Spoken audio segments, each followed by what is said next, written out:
Hello, this is CityScape, a regular podcast featuring people, places, and ideas that impact our community. I'm Dan West with the Livonia Westland Chamber of Commerce. Today we will visit Metro Detroit's largest privately owned banquet facility and learn about the past and what's in the future at this Livonia attraction.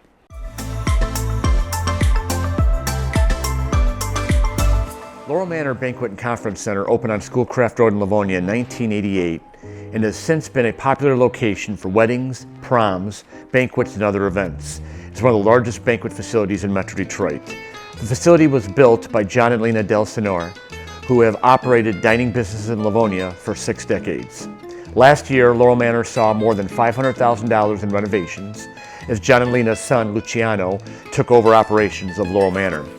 Luciano DelSignore followed in his parents' footsteps as an award-winning chef and a culinary entrepreneur who established restaurants across Metro Detroit over the past couple decades, including Bijolora and Arbor Brewing Company, which each have multiple locations in the area. And he joins us today. Luciano, thanks for finding time to join us today. My pleasure. Thanks for having me, Dan. First off, how are Mom and Dad doing? Mom and Dad are doing great. They're down in sunny Florida, close to my sister Nancy, and are really enjoying a break from the weather and retirement. So, how many years have they been married now? They've been married 66 years. God bless them. That's awesome. Yeah.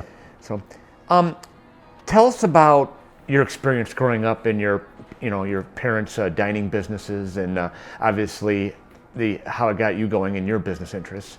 Well, as you know, I grew up in this business when I was a kid. My father had a little tiny pizzeria in Livonia on 6 Mile and Farmington Road called Di Giovanni's Pizzeria. Mm-hmm. 5 years later, he bought a piece of property on Plymouth Road, and he converted it to a little restaurant called the Italian Hut. It was a diner prior to him going there, and he threw a pizza oven in it and added some Italian flair to it. That got knocked down to the ground in 1973, and in 1974 he opened Fonte di Amore, named after the hometown in Abruzzo, Italy, where my mother and father were born and raised and married. And then Fonte di Amore is where I cut my teeth as a chef. I went to the culinary arts program at Schoolcraft College right out of high school. I took over. I was chef of Fonte di Amore prior to going to culinary school. As soon as I graduated, I took over full responsibility of the kitchen and then helped my father. I was the opening chef of Laurel Manor, and we opened up on New Year's Eve of 1988. And I resided here as chef until 6 to 8 months after opening, when I hired and trained my replacement here to go back to the Fonte di Amore and put my signature touch on Italian food. And that chef that I hired and trained to replace me is a guy by the name of Greg Vitale, who's still the chef of this facility 37 years later. What's your earliest recollection of coming to work with your dad? Oh, 5 years old, 6 years old. I thrown in the back of the Plymouth and going to the pizzeria and standing on milk crates and pulling pizzas out of the oven so I could reach the door.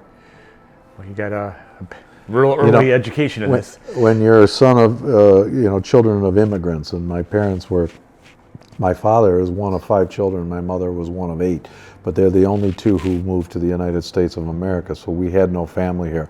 All our family resides to this day in Abruzzo, Italy. So when they came here and raised their family, they really didn't have a network to drop us kids off to, their brothers and sisters and people they could trust to watch us. So we went to school and we went to work with them. And work was kind of like the offices where we would do our homework as children because they didn't trust us anywhere else.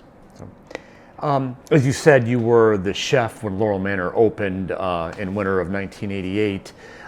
When you look back and realize it was 37 years ago, what comes to mind when you realize this place has been around for almost 4 decades? It's really quite astonishing, and I have to tell you that, it's really a tribute to my father. And my father was a fantastic operator, and he really paid attention to details. And when I say details, he kept this building impeccable. It's state of the art. It's always running perfectly. It's spotless from the front of the house to the back of the house. That kitchen at 37 years old looks like it was built yesterday. And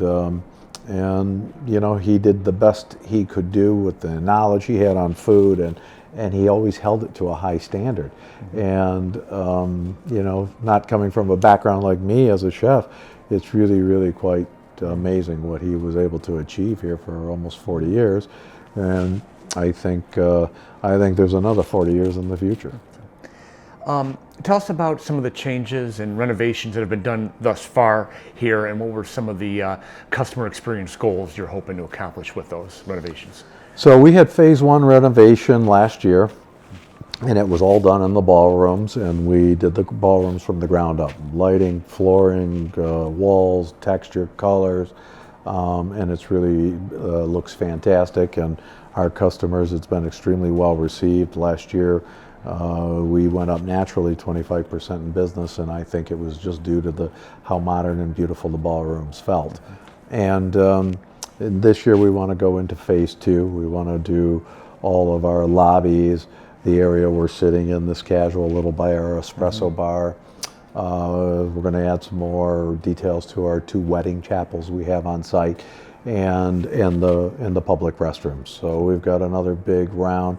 Oh, and also all new china, glasses, stemware, silverware. That brings us a little more modern touches to our food service. So it sounds like a comprehensive refresh of Yes. what you're trying to do here Yes. with that.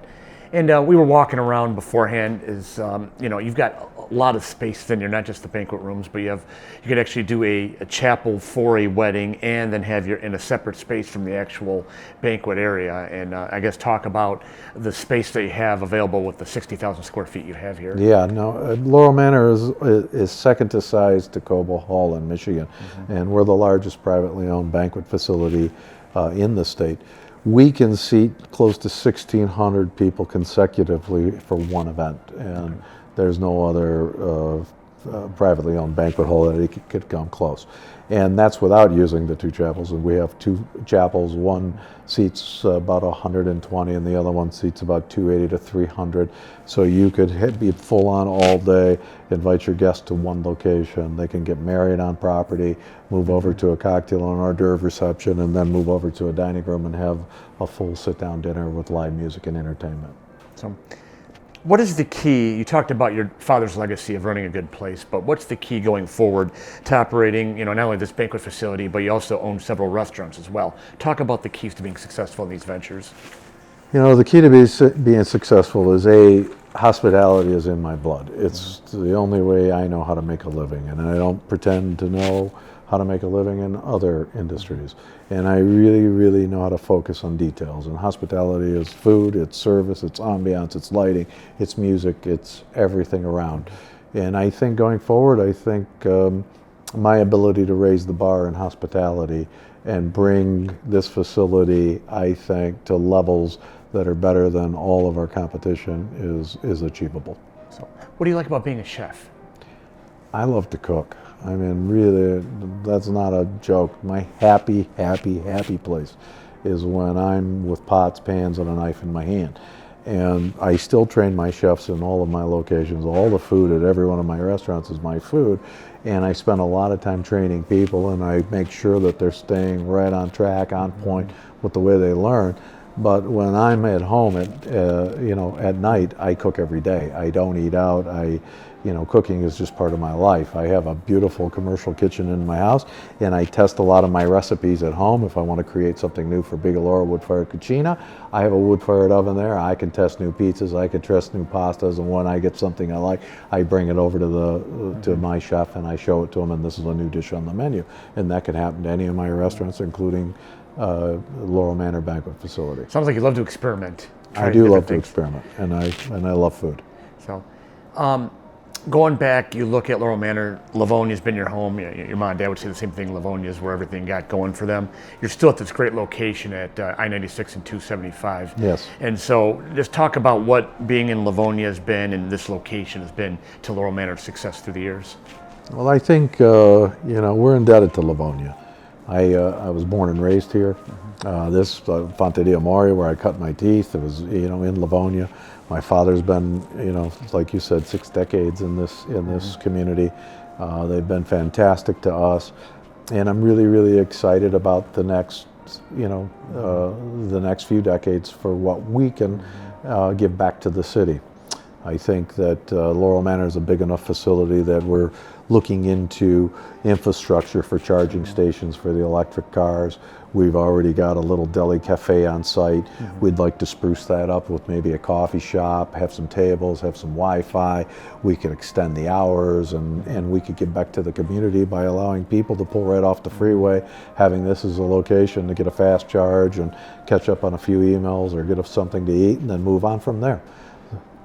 Well, Luciano, I know you and your family have been influential and successful with a lot of ventures here in Livonia through the years, and we wish you all the best moving forward here with what you got cooking here at Laurel Manor. Thank you, Dan, and we look forward to hopefully hosting some more events for you as we have in the past, and continuing to grow together. Absolutely. So that's all the time we have for this edition of CityScape. We thank you for watching, and we'll see you again next time.